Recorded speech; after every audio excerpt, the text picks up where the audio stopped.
Hey everybody, what's up? Welcome back to Viewpoint Abroad. As you can see today, I got special guest joining me, a good friend of mine I've known for a long time. And this guy does everything. I'm not going to tell you everything he does because I'll let him explain it to you himself. But today we're going to be diving into an honest conversation about what it's like to be a black man in China. And hopefully he'll tell you the good, the bad, and stuff in between. And so if you're thinking about moving abroad, traveling here, just curious what it's like to, how different parts of the world perceive race and things like that, this is going to be one for you. And lastly, before we get into it, I just published my book in the description below. And also, if you want to reach out to him, I'll put all his information below that he's willing to give up to if you guys want to reach out to him and talk to him. So anyway, let's get into it.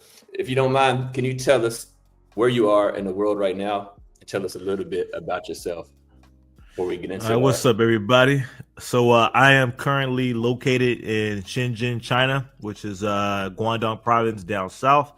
What I do here, mainly I'm an actor here. Been acting in China for 3 years, acting total for about 10, 11 years. So I do that, and I run a small supplement company, personal training and music, and a bunch of other things, what I do. But mainly my job here is acting. All right. If you want, you can give me your social stuff too. If you want people to find you, I'll put that at the top of the description in the comments. Yes. So you can follow me on Instagram at _ Uncle Money. That's my main Instagram page.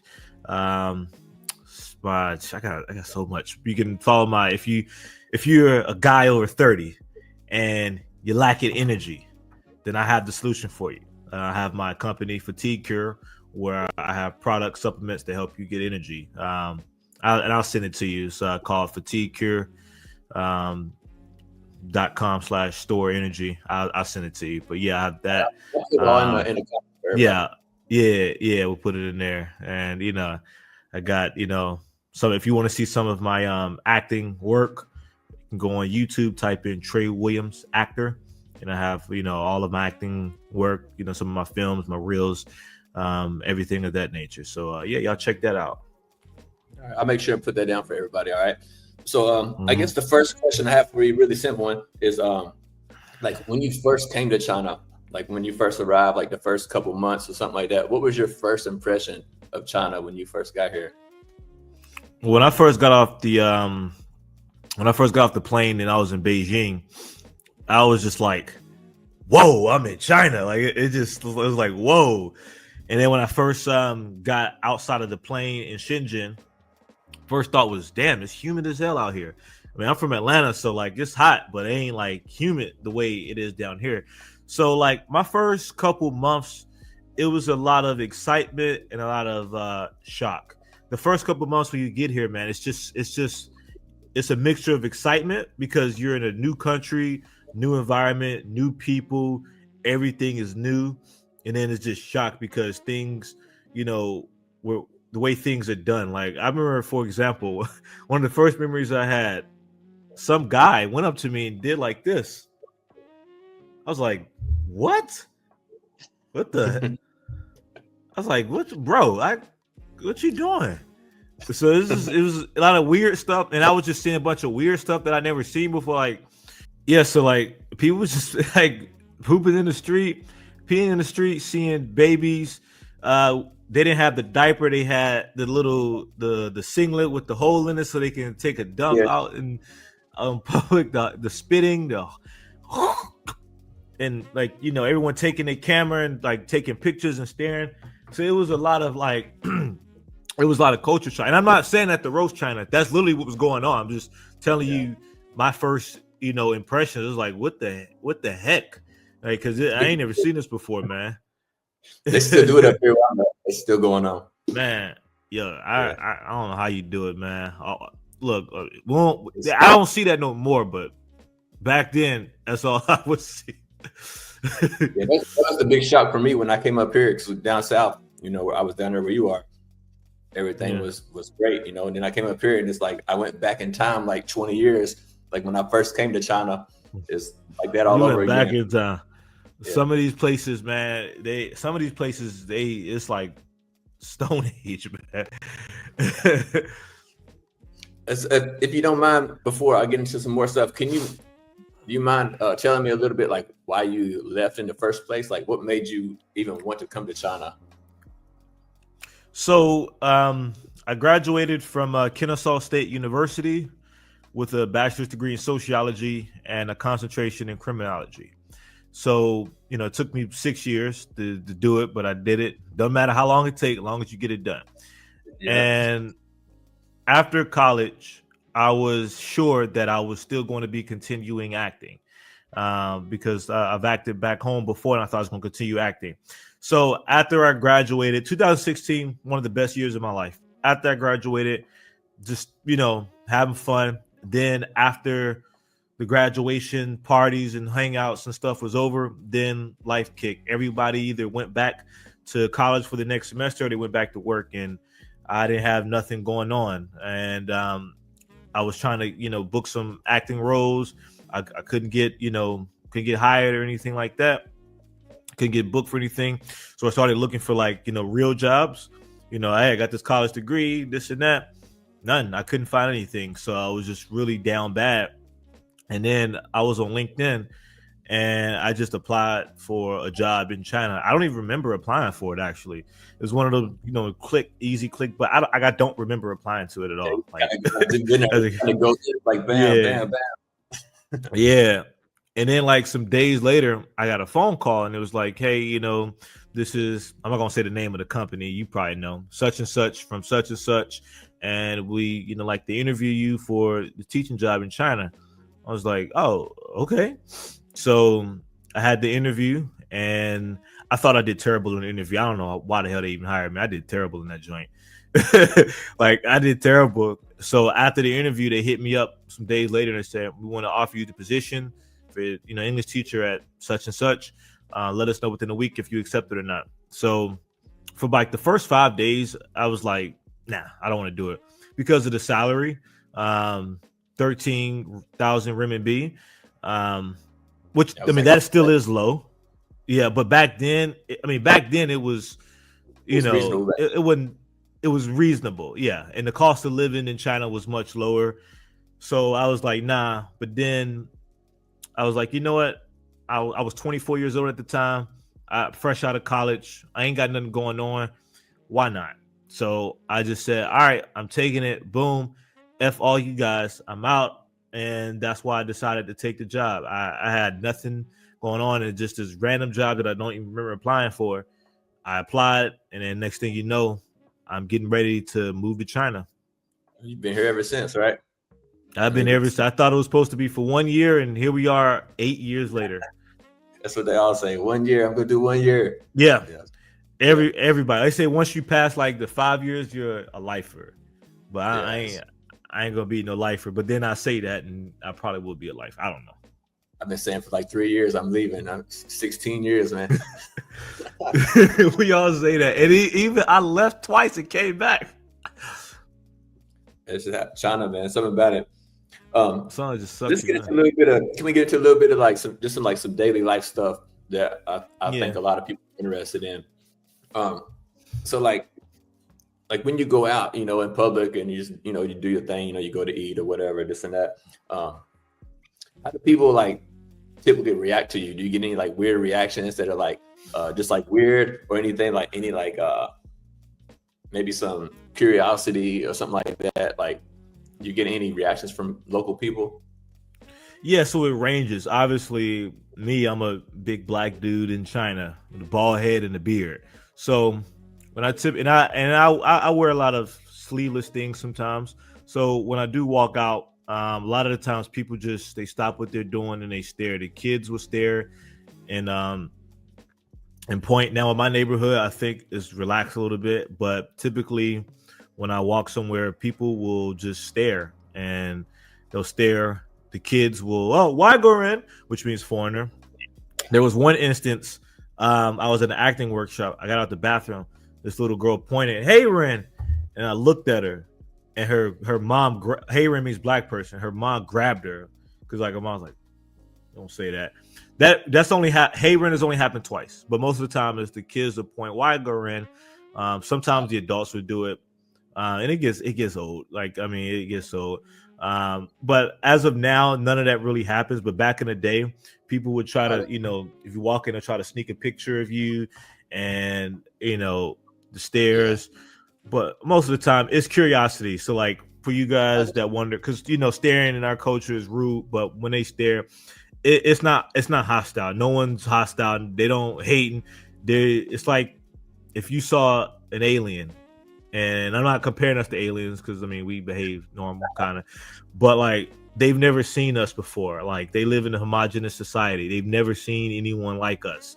Especially if you black, they've never seen us. So like it's something that they've never seen. So it's like, whoa, it's not hostile. It's not hatred. It's not rude. They've never seen it. So they're just more curious. And yeah, it can get uncomfortable for some people. Other people, it's just whatever. If you stare, I don't get too bothered, whatever. Now if they do try to take my picture, I've snapped a million times. Now, if they ask me, even if I don't want to, I would do it just because you were nice enough to ask me.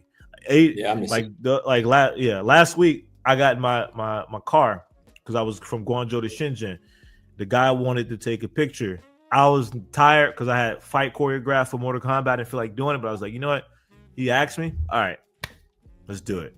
But yeah, most of the time people just, they'll just stare, but you're not going to be like harassed or bothered, and nothing hostile. Actually, I'm a bit surprised by that because I mean my experience has been pretty much the same. I mean, as a white guy, like I've had the same thing. People just like, hey, foreigner here, foreigner there. Which I mean, I think like you in a sense. Maybe I'm a little bit different from some of the other white dudes that they see because like I go to the gym. I'm like I go out and I have like some tattoos and I wear sleeveless clothes all the time. People they say Jiro man, like muscle man. Like they say this kind of stuff when I pass by. Was so handsome. Like, you get this stuff all the time, but so my experience has been kind of similar, really, to be honest with you. But I do have a friend here, another black dude. He's from Nigeria, and they say some bad stuff to him sometimes. But I think it's a difference in the location, because when I was in the South, even myself, I didn't really experience too much, white girl and this and that as often as I do up here.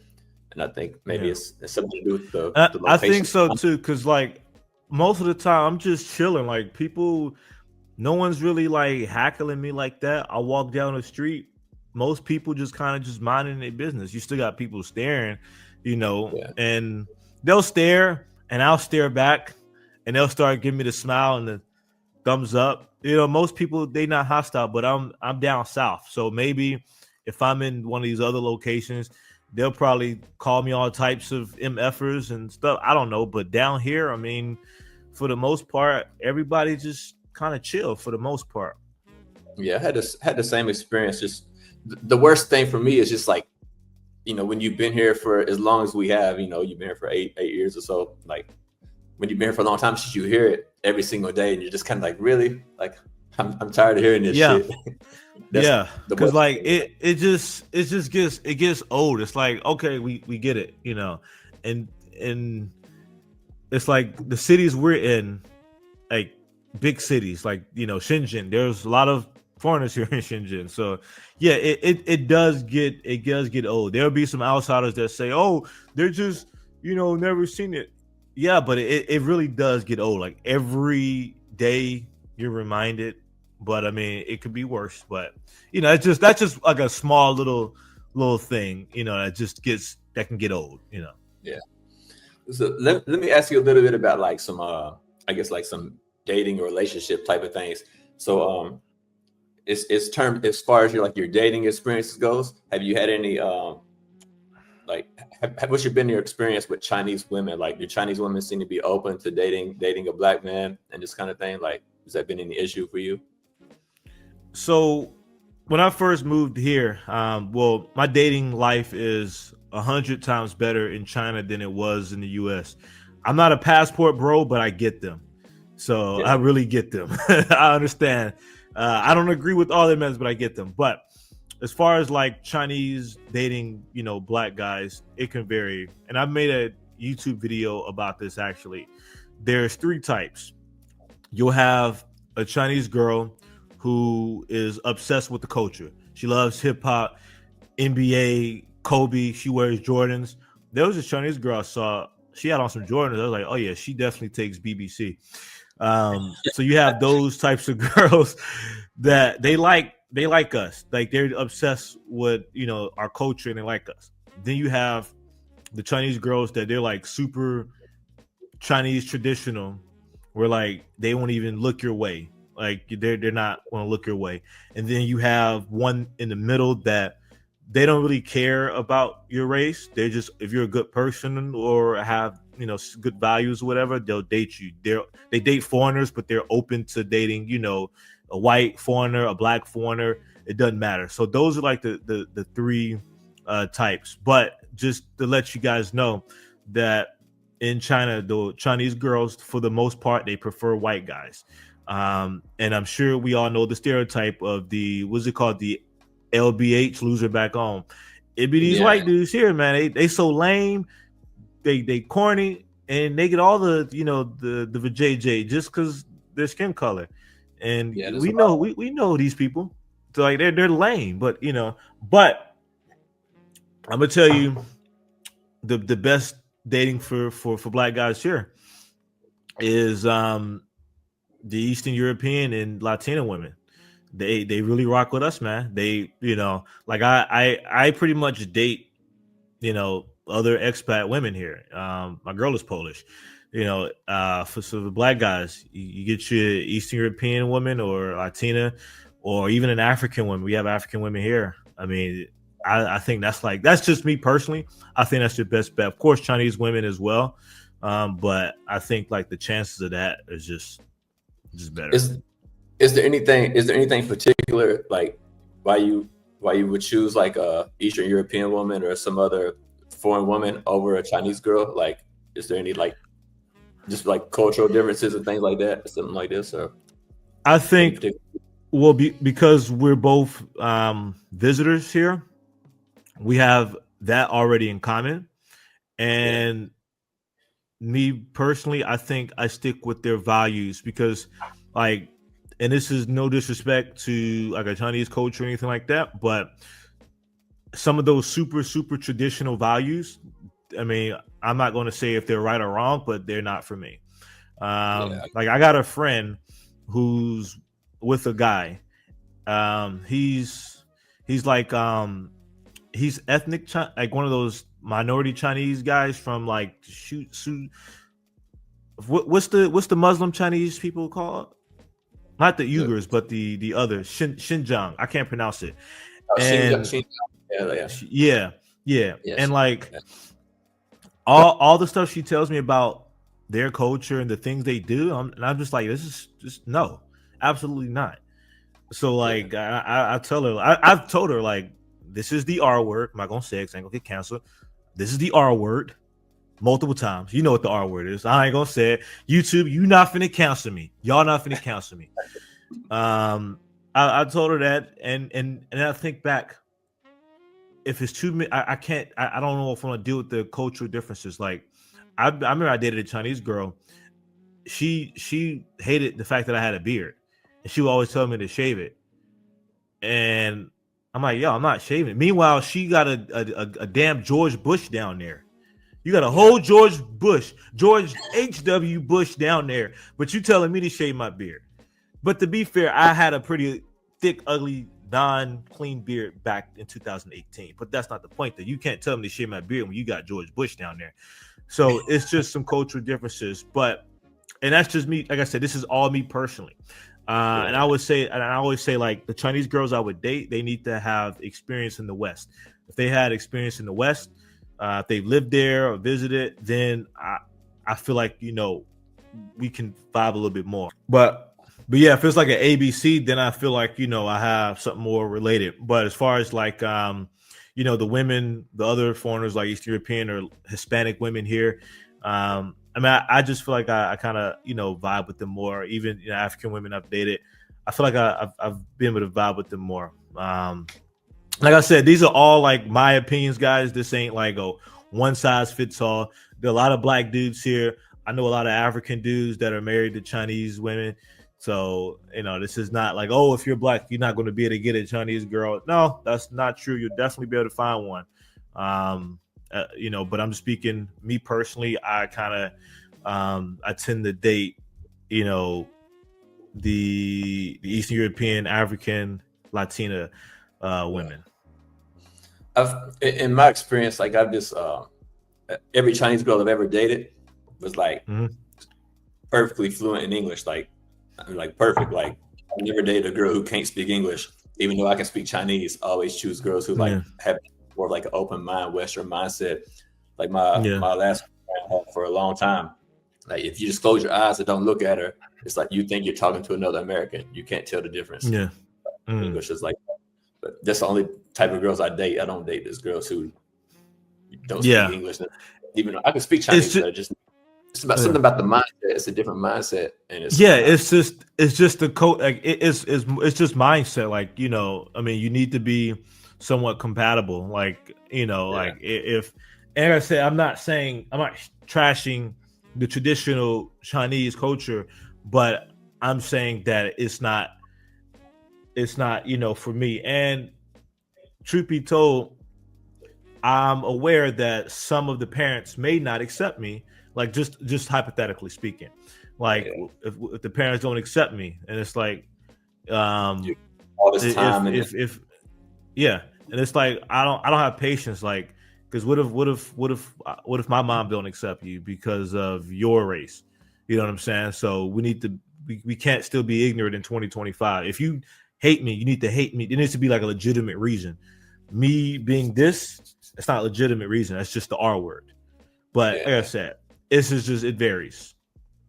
In terms of working in China, like I said, you're a man who does lots of stuff. You're a professional athlete, an actor, musician, educator. Like you do all these different things.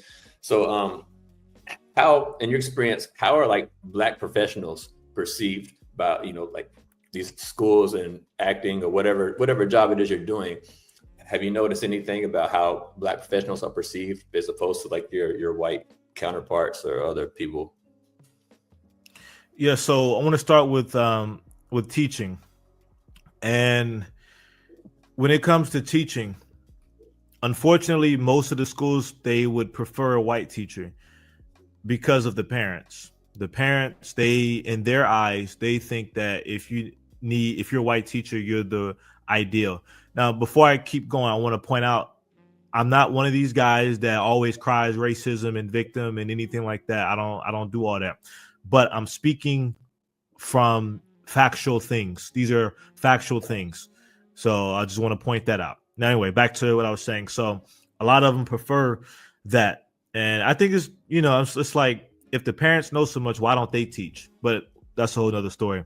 But there are jobs here.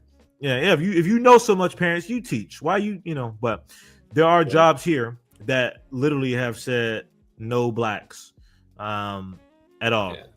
I've seen it. No Black people, only white European. They'll use the word European teachers only, which is code word for white, because Europeans they're Black Europeans too. So a lot of that, will take effect. But that's not to say that you can't get a job as a teacher in China, even if you are Black. You definitely can. But there is a lot of discrimination, not just even for Blacks, even for Asian people. If you're an Asian born in China, born in America, you're a Chinese person, but you born and raised in the U.S., they discriminate against you even harder, because the parents in school, they don't want an Asian face. And I've always had such a problem with that, because the last time I checked, teaching isn't modeling. Teaching isn't a fashion show. Teaching is teaching. Who cares what he looks like? Who cares what the color of his skin is? Can he or she do the damn job? If he has the credentials, the qualifications, and he can do the job, that's what matters. If you care more about the appearance of the teacher instead of the results, then you're not going to get the results. There's been many instances where they'll hire like a white, Russian or Eastern European person that doesn't speak good English, who doesn't even have credentials. He'll get the job over a qualified Black or Asian person. It's really stupid, if you ask me. I've And seen yeah, I'm about to I know a few black dudes also from America. From I have a good friend from Florida. He's also a professional athlete, and another guy used to be like a track and field guy, but they're all also English teachers. And they told me similar thing. Like they had some trouble finding decent jobs, or they would get some really crappy ones. But they kept looking yeah, and looking and looking. Eventually, they end up finding something. Somebody who will accept them and give them what they deserve. But it's like yeah, kind of like finding a needle in the haystack. They have to look around a lot. yeah. Like And for you shouldn't years. have to. Yeah, you shouldn't.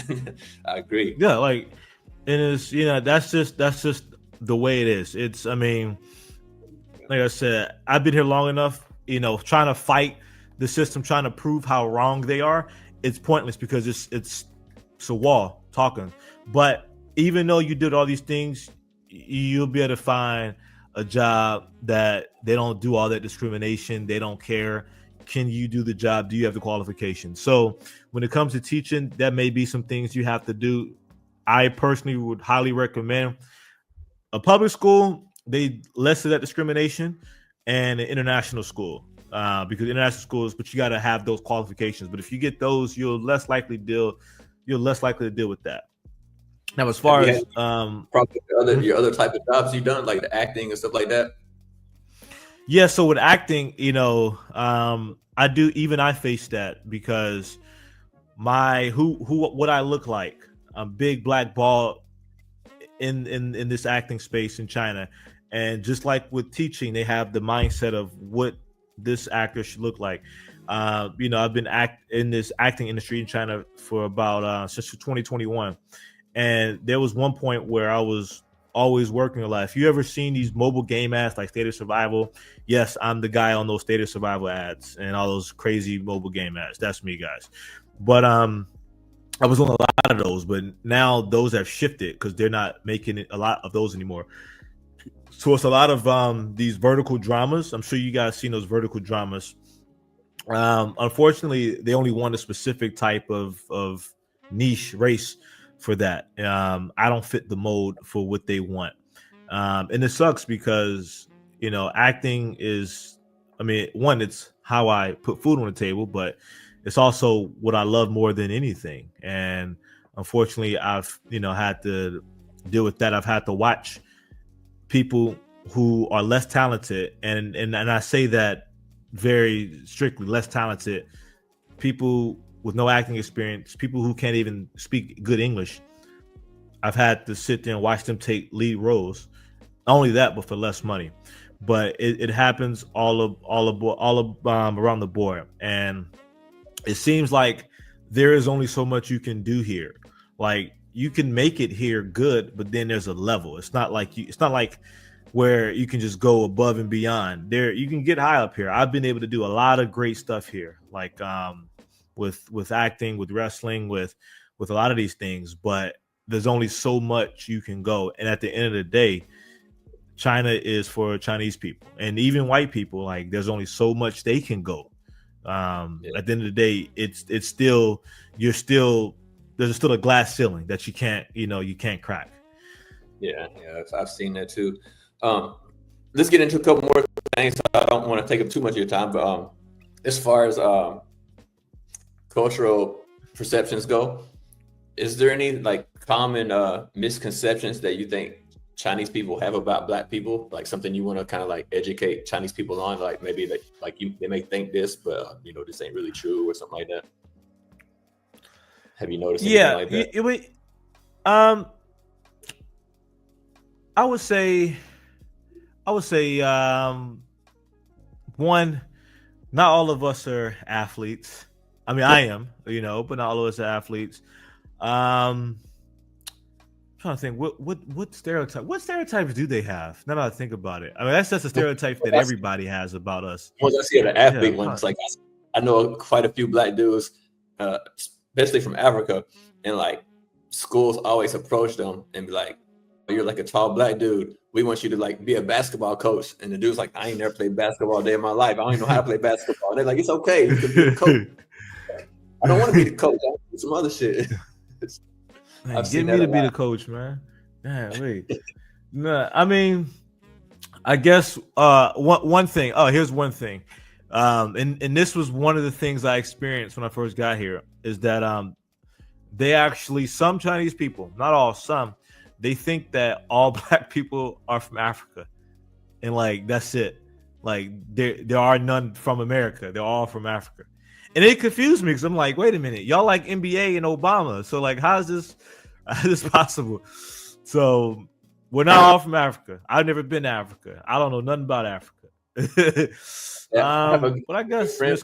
I have a good friend, a white dude, but he's from South Africa, and I've known this guy for like 15 years. And anytime we go out somewhere together, he like people ask you, always ask you where you from. He says South Africa, and they look at him and they say, they don't like "But you ain't no, black." no. They say you're not black. He's like, "No, I'm not black." It's like, "But you're not from Africa." Yeah, from Africa. It's crazy. Yeah, it could. I think it would confuse like other people too outside of China. To be honest, like Americans, they don't know anything about geography. So, well, they know Elon is from South Africa, but other than that, I think it'll confuse a lot of people. But yeah, like that part of confuse. I know one guy. He just quit telling people he's from South Africa and just told them he's from England because he got sick of like he got sick of telling this story. I ain't gonna lie, it confused me at first too. When I first met one of my good friends from South Africa, and he's like, "I'm where you from?" He's like, "From South Africa." Like I didn't say nothing, but it's like took a minute to Yeah, like register. wait Like a minute, huh? there's actually white people down there. Yeah.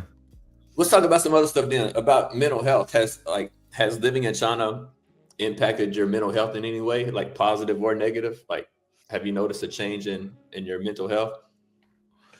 I would say yes, I have. A lot of people when they move here, they feel very lonely. Fortunately for me, I've never had that experience. I've never felt lonely here. I've always had a good group of people. I've actually felt more lonely back home, to be honest. Which is surprising because a lot of people they move overseas and they feel lonely, but I've never had that. But I mean, mental health, yeah, it can simply because of things outside of my control. It could be anything from visa situation to career. And, as I mentioned earlier, the things I'm having to deal with in my career as an actor, um, out of my control. And sometimes just the stress of just not knowing, what's next or, just sometimes everything is a bit unpredictable. The thing with living here is great living here, but we're still at the end of the day not fully settled here, meaning that you can live here for a while, have a great life. It's great here. We have a great time here. We love it. But at the end of the day, there's still a time limit. We're still never fully settled. And that's one of the things that, messes with my head, that like I'm not fully settled down and I'm not settled because, they can kick us out at any time. At the end of the day, China is for Chinese people and we're just temporary guests here. Yeah, I've seen that with some of my friends who's actually married and have children with Chinese ladies. Like they're like mixed kids, but still they're like always treated as an outsider, even though their Yeah. family is Chinese. I see this a lot. Well, we're coming to the end, man. I just got like four more questions for you, if you don't mind. And after that, Yeah. I'll Yeah, take for too much of sure. your- All right, so Ain't doing nothing. all right, cool. I want to dive into a little bit of advice and some perspectives to give some people. So, if there's like say another black man is going to come to China, do you have any advice that you would give to this person who's considering moving to China as a black man? Yeah, so first things first, in Chinese language, there's a word they use.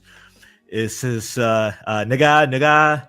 It does not mean nigga. Okay. I just want to point that out. It means because I know like if you come here and you hear that, you'd be like, but they're not A lot of calling times you, they're not calling you. choosing things like this or that, and like they say, oh, there's like what's on Yeah, your name? that's what that means. Yeah. I want this thing over here. Yeah. It's like so it's not Yeah. they're not Yeah. saying So anything. so if you hear that, they're not calling you that. Don't freak out. But more advice I would have, it's for the most part you'll have a good time. Find a group of like-minded people. Learn the language. One of the pros of not learning the language, I'm gonna be honest, is if they're talking trash about me, I don't know. So that's a pro. But I do You don't, recommend you learn the language. you don't get upset Yeah, about they it. probably calling me all types of names. I don't know.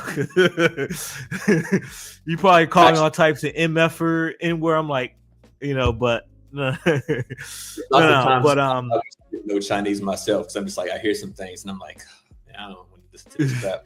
It's like I wish I could forget my Chinese. but Um, But yeah, but fine. I would say like for advice, but I would say for advice though, find a group of like-minded people. Find a group, find another group of people that can relate to you, and don't take everything too personal. Don't take everything too personal. A lot of black people here live good. I mean, like I said, I've been here for a long time, and even though I don't know if I've came off negative or anything like that, but I'm just sharing you guys the reality. I'm not finna sugarcoat and be like, oh, it's all sunshine. Because I've seen some other black YouTubers and black content creators that just 100% kiss butt. And I'm like, nah, I'm going to tell you the real, the truth. You need to know the good and bad. I'm going to give you the bad. So, because I'm being real. But that's what I try to do over on my channel. Just give everybody an honest perspective. Doesn't matter if it's good or bad. I just tell them the truth of what I see and experience in my life. So,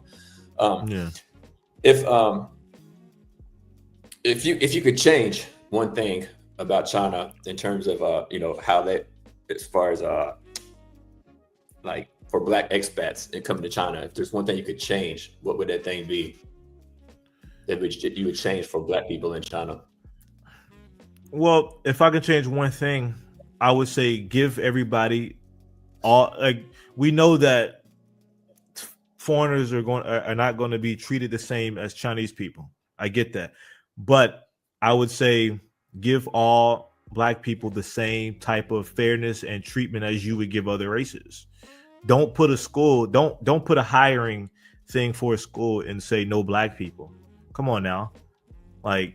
I've seen that so many times. It's bull crap. So I would say treat every foreigner, give us the same opportunities, equality. Don't give this person 20,000 RMB, but then give the black person 5,000 RMB for the same exact job. Yeah. All right, down to the last two questions for you. What's something that you absolutely love about China or Chinese people, especially if it's something that maybe somebody wouldn't expect you to say or something like that, but something you love about China or Chinese people? Well, one thing I love about China is I love that the quality of life here is good for all of us. It's safe here. I don't have the same amount of stresses that I had back home. Everything's convenient, and for the most part, I would say Chinese people are very friendly and I can't pronounce the word hospitality or whatever. Yeah, don't laugh at me, guys. My English. That's why I can't get a job as an English teacher because my English is bad. But no, like what I like is when some of them see me, the excitement that they get. Like they get excited when they see me, and it feels good. The excitement, and me as a black man. I'm talking about all these jobs and stuff, but I can't really say I've been treated bad here. I think for the most part, I have been treated very good. Like we hear this thing back home. If I walk into an elevator back home, it'd be some woman probably grab her purse or get off the elevator. No one's did that with me back in China. Now I've heard stories of people covering their nose when black people come. That's never happened to me, but I don't feel people are afraid of me. I don't feel people treat me bad. I've been treated good for the most part. I go to my stores and the restaurants, the same group of people, super nice to me as always. I walk in, they know exactly what I want. So I would say I have been,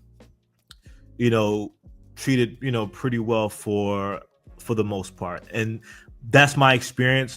Other black people's experience has been different, unfortunately. Especially from Africans, I've heard A lot of people think some people think I'm a celebrity here. I'm not, but I've been asked by Chinese people, "Are you a celebrity?" And I'm like, "Nah, I'm not a celebrity." I wish. But you do have, I think you do have a large fan base of Chinese people though from some of your like your professional wrestling career and some other things Yeah, like some I stuff. You have a lot I of people. do, because with wrestling and the music, I do have a large Chinese fan base here, especially like the young Chinese people, even some of the older ones who follow the stuff. So I do have that fan base. So I do receive a lot of love. And if you are good at something, if you're good at something, whether it's sports or music, whatever, they'll rock with you. I got a friend, Chinese friend. I act with him as well. Like, he's an actor. We will do some action actor. Apparently, I'm his favorite rapper ever. His alarm clock is literally one of my songs. I'm like, okay. So if you have talent and you skilled at something, they'll really show you. They'll show you that type of love. And it's like, it ain't no hating here. Like back home, you got dudes that be hating on you. Here, like, all my talent and skills, I ain't never heard a Chinese person hating on me. They like what I do. So Yeah, a lot of from what I've seen too, it's the same. Like they either like you, or if they don't like it, it's not for them. But they don't really give you any like yeah. hate. If it's not for them, they just kind of move on with their life. They're not gonna go out of their way to say, "Hey, your music sucks." Yeah. All right, man. The last question for you. Do you see yourself staying in China long term? Yes or no? And if no, what's next for you? No. And the reason I don't, I feel I've done everything I can here. What's next for me? I'm thinking 2026, Dubai or Vietnam. But I have 3 films releasing this year. Suits for Hire, which is a John Wick style film. Why, which is a barroom brawl fight over a poker game, and Mortal Kombat Shadow Reign, which is the sequel to Mortal Kombat Operation Cage, which we did last year.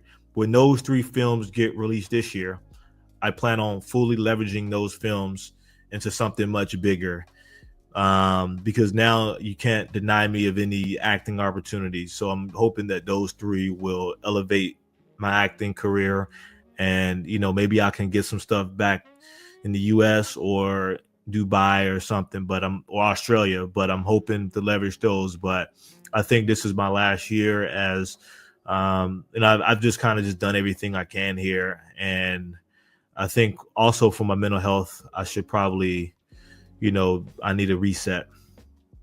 Yeah, change is always good. It's always good to have some change. I think some of the problem is when we stay so long in a place, we just get comfortable, and then we kind of get scared to make the change, even though you really do change. And it's so easy to get comfortable in China. Yeah, very easy. If we want to see any of these movies that's going to be releasing soon, where can we watch them at? Okay, so Mortal Kombat Operation Cage, which is the film we shot last year, that is available. It's on my YouTube, my acting YouTube channel. It's called Tre Williams Actor.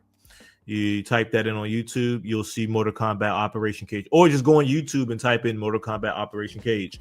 The other 3 films that will be dropping this year, they'll all be on YouTube. Just follow my YouTube acting page, subscribe to it, and you'll be able to see it, because I'll post it on there, as well as follow me on Instagram. I'm very active on social media. Well, I'm taking a detox for like the rest of the week, because it's toxic. But just follow me on my socials, and I'm very active with my acting stuff.